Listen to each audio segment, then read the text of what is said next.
komentaryo, isyu, serbisyo publiko. Aksyon Radio! Sa Bacolod, Aksyon Radio! Aksyon Radio!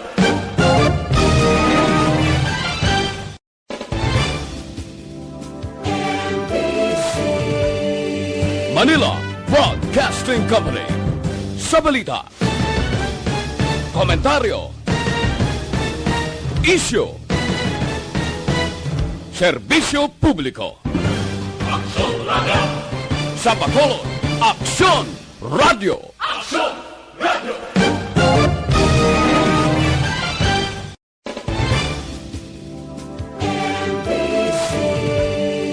Manila Broadcasting Company.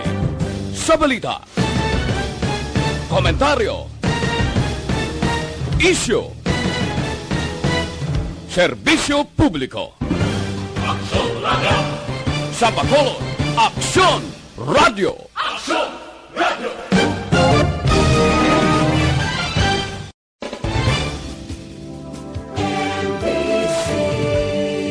Manila Broadcasting Company. Sa balita, komentaryo, isyu, serbisyo publiko. Aksyon Radio! Sa Bacolod, Aksyon Radio! Aksyon Radio!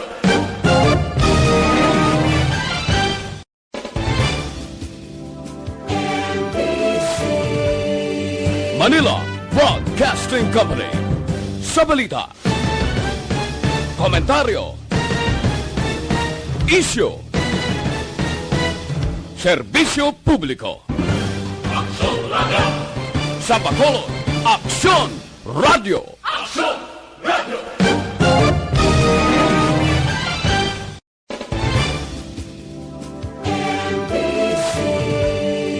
Manila Broadcasting Company. Sa balita, komentaryo, isyu, serbisyo publiko. Aksyon Radio! Sa Bacolod, Aksyon Radio! Aksyon Radio!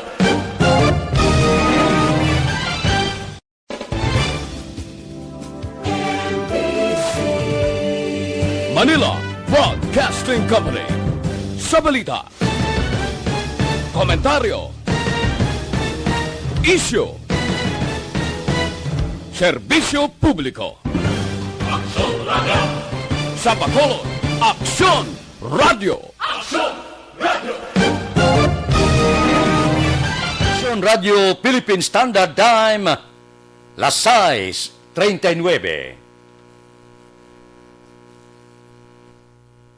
This time check is brought to you by ACS Manufacturing Corporation, ISO certified, world-class quality. This time check is brought to you by Lucky Me, beef na beef mami sa amoy at lasa, mas beef na beef. Aksyon Reports, second portion. Di kalidad, kag madalong ng mga analisis sa pinakainit na balita sa bilog na probinsya kag nasyon. Aksyon Reports, second portion. Patas kag balanse na komentaryo sa mga issues kag mga balita nga nag-aapekto sa mga pumuluyo sa adlaw-adlaw nga tanan. Aksyon Reports, second portion. Upod sa veterano kag respetado nga komentarista, Aksyon Fred Salanga. Karon nga adlaw, Miyerkules, pitsa 26 na, bulan sang Mayo, tuig 2021. Anano ang mga balita kag isyo nga atong talakayon para karon nga adlaw. Ini nga mga balita kag isyo idulong sa aton sang D3 Bayo. Dako mabulig sang D3 Bayo sa pagkakasang Kagaw.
Aksyon Radio Philippine Standard Time las 6:41 kuhaon ta niyang report sa aton patrol ining pila ka pamangkot kun bala kamusta ang biyahe Bacolod Iloilo paskrap naton kag mga ruro sa linya subong si Aksyon Alvin Graba. Aksyon Alvin. Aksyon na Fred, nagapabilin nga wala biyahe ang maratanan nga mga fast craft tubtub Mayo 31 apang nagapadayon ang biyahe sang roll-on and roll-off vessel. Now, ang pamangkot diri Action Fred, sino ang pwede gid lamang makasakay sa roro? Sunod diri kay Chief Petty Officer First Class si Louis Campanier. Ang tagpamuno sa Philippine Coast Guard sa Predco Porta area, only ang makasakay gid lamang number 1 diri rolling cargos nga may dala pagkaon kag iban pa. Ang apor like men in uniform may importante nga katuan dito sa Iloilo kag Iloilo City pwede makasakay sa roro. Ang medical sector kag ang mabiyahe masakay sa roro nga may humanitarian reason like medical check-up sa doktor kag ang medical check-up nga in most need nga may appointment man sa doktor. Aksyon Alvin. Yes, sir. Klarohon ta nga kon regular ka lang nga pasahero, hindi pwede. In klaro, ina ni Campaner Aksyon na Fred, wala ginapahanugutan nga makasakay sa roro ang ordinaryo individual nga mga pasahero nga pagapadulong sa Iloilo Action Fred. Ang rason dito kay kung mapilit gid ang isa ka tawo nga makadto dito sa Iloilo nga wala man siyang pinaka proper purpose, dako ang posibilidad nga makabalik ina Action Fred diri sa Predco Port kay istrikto katama ang mga OCD o kon Office of the Civil Defense nga mag-usisa sa tagsa ka mga persona dito sa Dumangas Action Fred. Ari ang confirmation kagapahayag ni Chief Petty Officer Campanier. Ang aton nga travel advisory sa subong ang aton nga ruro sige ang biyahe. O ang ginapasakay nga mga naton nga pangpasahero men in uniform ang medical sector kag humanitarian reason lang ang pwede naton pasakyon. Ang mga individual passenger, hindi pwede. Sir, individual passenger for humanitarian reason like medical check-up dito sa Iloilo City, sir. Basta may kwan siya, may papeles nga dalang magpa-check up siya. Pwede. Kasi humanitarian reason siya, importante kayo. May medical na eh. Aksyon na Fred, kabahin kita magini sa pahayag ni Campanier. Report sa patrol, ang kaaksyon nyo, Aksyon Alvin Graba. Una sa balita, una sa aksyon sa Bacolod, Aksyon Radio. Aksyon Radio Philippine Standard Time las 6:44. At haga, may biyahe ang roro pero ang ordinaryo kag regular nga pasahero hindi pwede. Klaro na? Mabalik kami pagkatapos ini.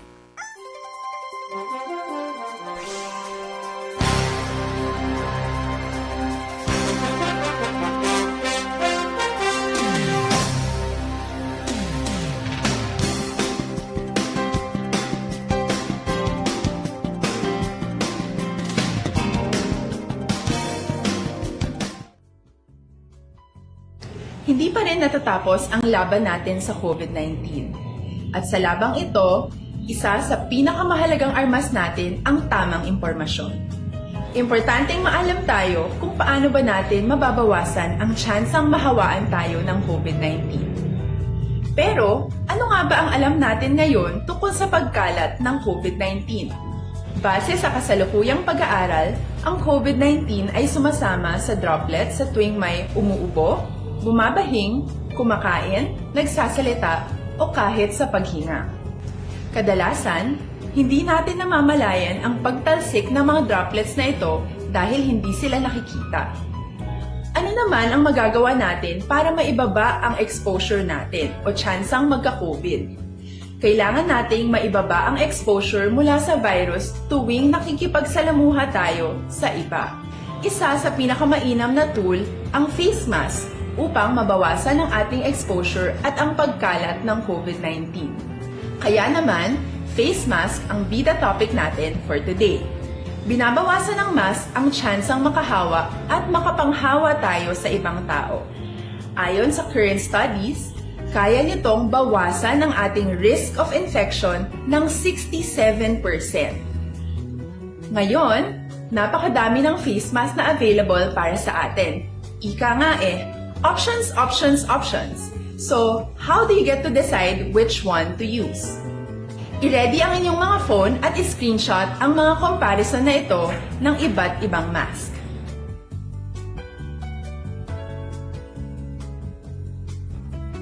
Ngayon, alam na natin na maaari tayong gumamit ng cloth mask. Alalahanin po na hindi pwedeng i-side A at side B ang cloth mask. Labhan ito araw-araw gamit ang maligamgam na tubig, detergent at bleach. Para naman po sa mga medical or surgical mask, tandaan na hindi ito maaaring i-recycle. Itapon na ito pag madumi na, basa na, o gamit na. Samantala, ilaan naman po natin ang mga N95 mask para sa ating mga healthcare workers na patuloy na nakikipaglaban sa COVID-19. Huwag din po natin kalimutan na hindi natin nirerekomenda ang paggamit ng N95 respirators with valve. Habang kaya nitong protektahan ka sa virus, hindi naman ito mapoprotektahan ang mga tao sa paligid mo, lalo na kung may sakit ka. Of course, face masks are not enough to protect us. It should still be coupled with other preventive measures. According to studies, kung magsuot ka lang ng mask at didistansya ng at least 1 metrong layo sa iba, mababawasan na agad ang tsansa mong makahawa at mahawaan, kaya ituloy lang natin ang pagprotekta sa ating mga frontliners at komunidad sa pamamagitan ng pagiging bida. B. Bawal walang mask. I. Isanitize ang mga kamay at iwas hawak sa mga bagay. D. Dumistansya ng hindi bababa sa 1 metro. At A. Alamin ang tamang impormasyon. Lahat tayo ay may responsibilidad sa isa't isa na bawasan ang risk nating makuha ang virus. Ang pagsunod sa ating minimum health standard ay isa ring paraan para sabihing nirerespeto kita at gusto ko pareho tayong ligtas. Ang mas agarang pagsasabuhay ng BIDA ay makakatulong sa mas mabilis nating pagbalik sa malusog na bayan. Muli, ako po si Dr. Beverly Ho. Lagi po nating tandaan, sa panahon ng pandemya, bida ang may alam.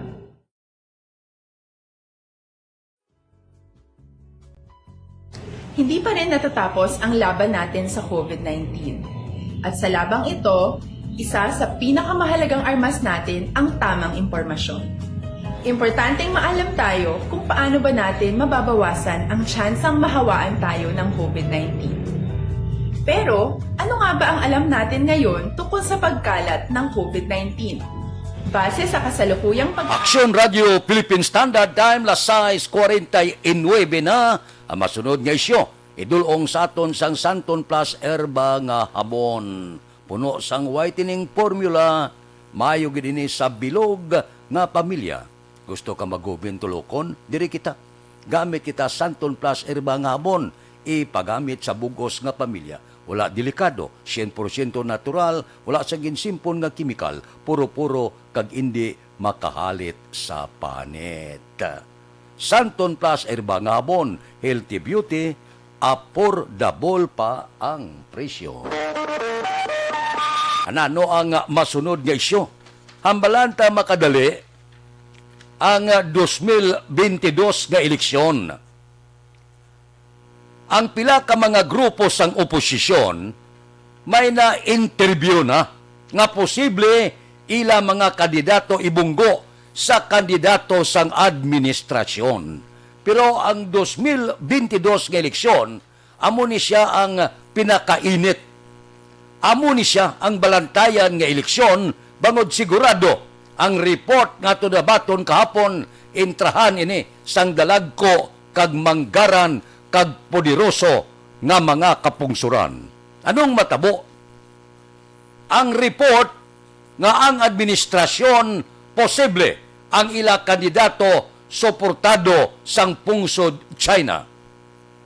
Kung sino ang ila mangin kandidato, balantayan ina.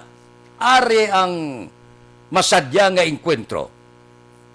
May report nga ang pungsod Amerika mapili man sa ila kandidato iengkwentro sa kandidato sang China diri sa pungsod Pilipinas. Halin sa una daw wala kita untatan intra sa iban nga mga kapungsuran. Nga bangod sigurado nga may ara kandidato ang China sa pungsod Pilipinas, kandidato sang pamilya Duterte suno sa report suportado sa China kag may kandidato man ang kano dire sa pungsod Pilipinas. Ang nagagwa nga ngalan subong nga perti kabaskog nga posible amo ang suportahon sang kano amo ini si Mayor Isko Moreno sang Manila. Ti ini balantayan ini kag may ara man nga magapapili pila pagid ka kandidato nga posible bantayan ta kon kanya sino ang sa likod nila sini kag sino ang maga-suporta sa ila. Kaya hindi mapunggan mo. Si Bongbong Marcos na di mapunggan, mapipili presidente. Wala question kaya tipertik na mo kwartagid ang mga Marcos. Si Manny Pacquiao, daw gana kag daw maarangkaman, madlagan presidente.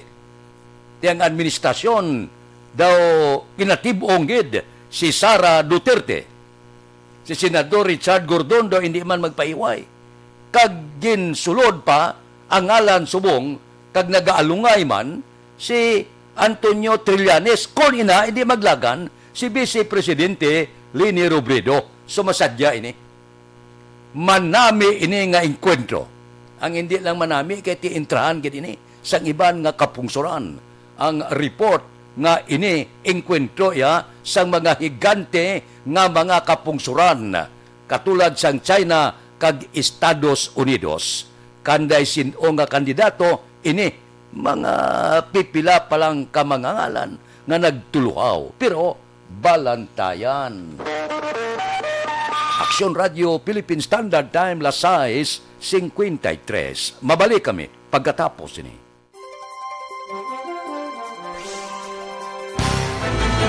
Do not just throw away questions and statements. Kasma ng aton sining nga Facebook page pagiya sa Aksyon Radio.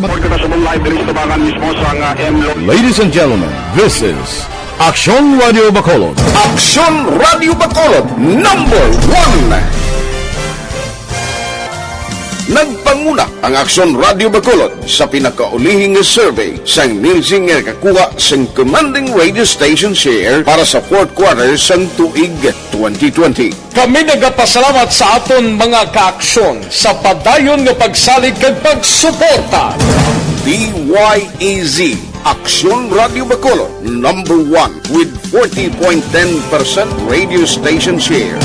#2 Bombo Radio 38.70%. #3 RMN Bacolod 14.50%. Aksyon Radio Bacolod #1.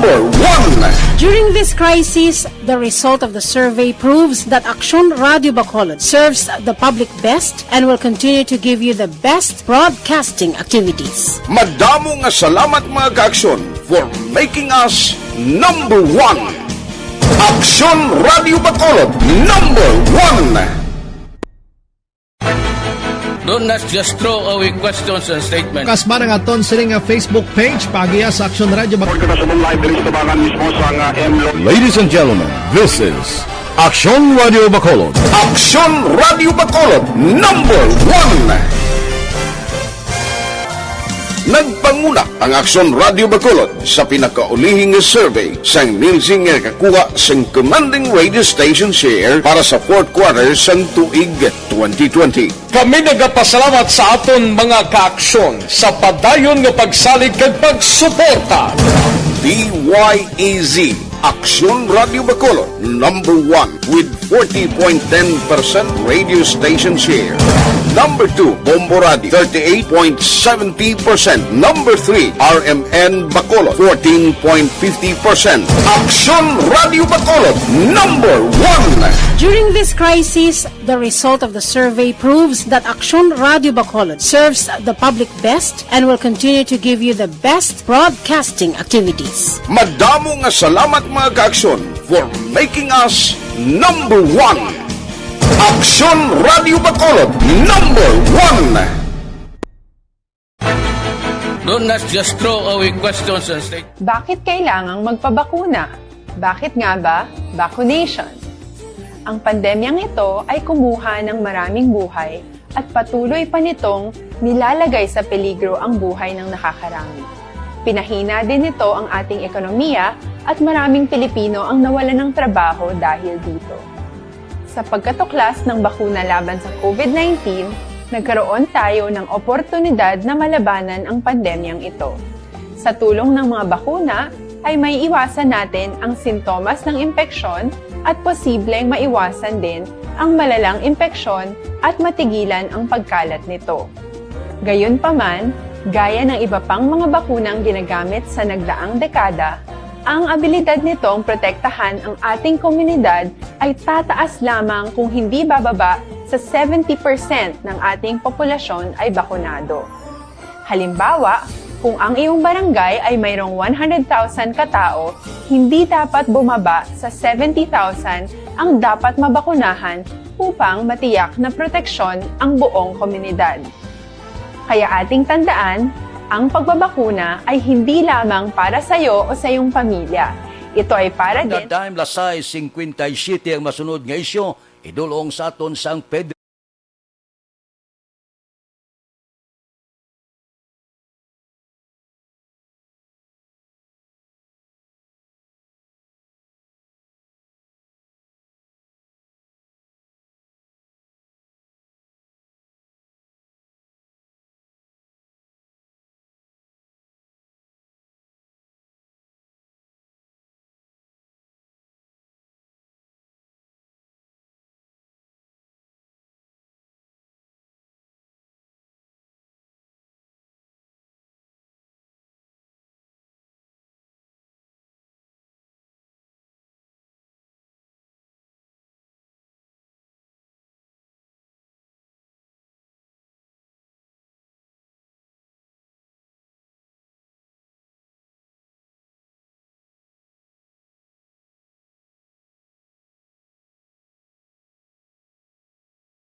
Aksyon Radio Philippine Standard Time lasay 59 kadasig sang oras no.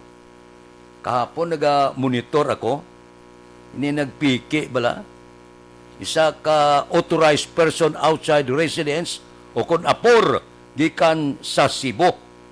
Kaladlawan maning ginhimo ayaw.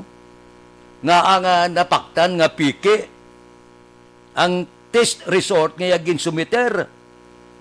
Suno kay Konsihal Villaflor, chairman siya sang apor, si Councilor Ayesha Joy Villaflor.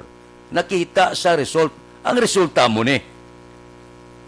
Nakita Mayo 31, 2021. Ang pizza, ginkuha ang specimen Hunyo 1. Sabi niya kakita, pizza 26 pa lang subong, kapon pizza 25 pa lang. Ang resulta mo ya, Mayo 31 na, 2021, pagkatapos ang specimen, nakuha, Hunyo 1 na.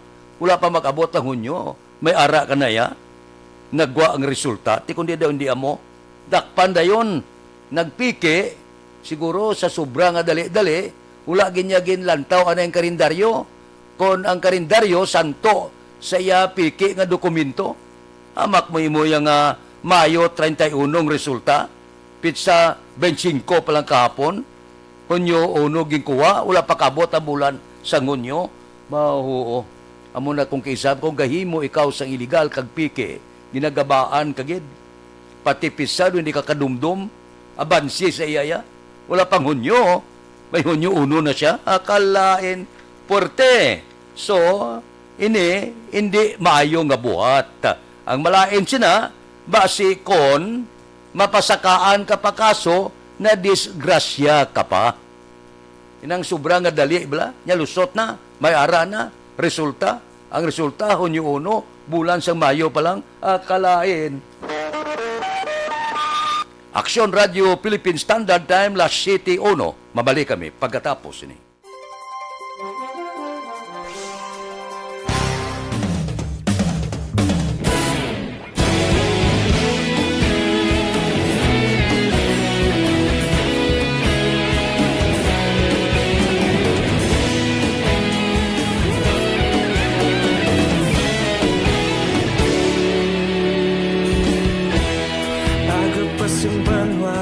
Mabugnaw nga hangin nagadapyan na ikaw nang ginapamatian lamon ginasanligan tingog sang probinsya kamatuuran ginapalap na minsay nga may dala paglaom kag kasanag tinuig na nagligan ikaw gihapon ang ako nga istasyon sa pagbudlak sang adlaw sa pagtuhaw sang biton mga balita nga dala inspirasyon Aksyon Radio Bacolod man sa gihapon padayon Aksyon Radio Bacolod saludo sa imo padayon Aksyon Radio salamat sa pagserbisyo patas kag balanse matuod na mensahe wala sang ginadang pilihan padayon Aksyon Radio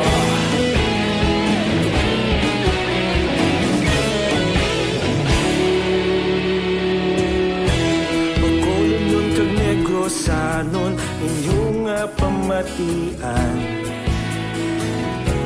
Stasyon nga nagapalaplag sang kamaturan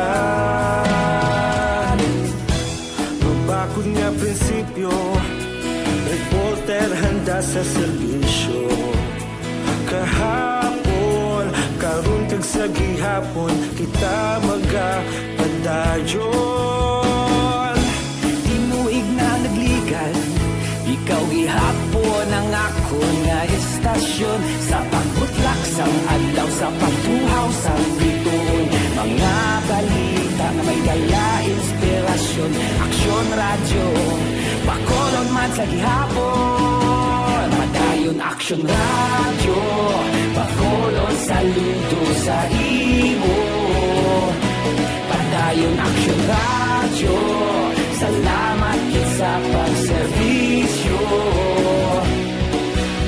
patas kag balanse matuod na mensahe wala sang ginadang piligan padayon Aksyon Radio Una sa balita, una sa aksyon sa Bacolod Aksyon Radio. Una sa balita, una sa aksyon sa Bacolod Aksyon Radio. Kita ulog na ngay Sagsay ang mga kalintangan Responsable na pagbalita Pagdayon na ipalak na Malasig pero sigurado Aksyon na may dalang pagpalangga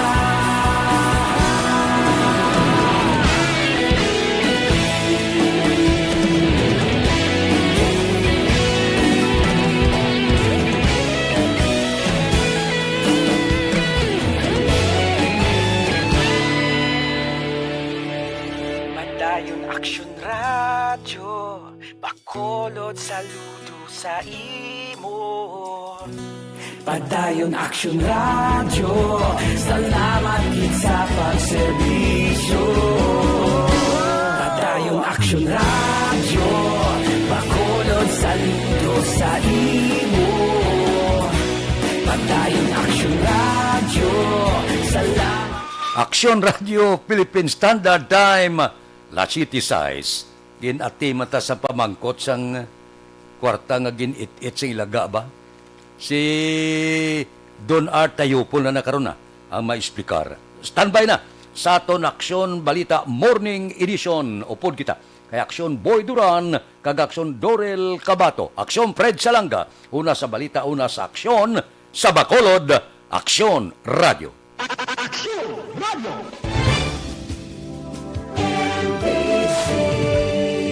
Manila Broadcasting Company.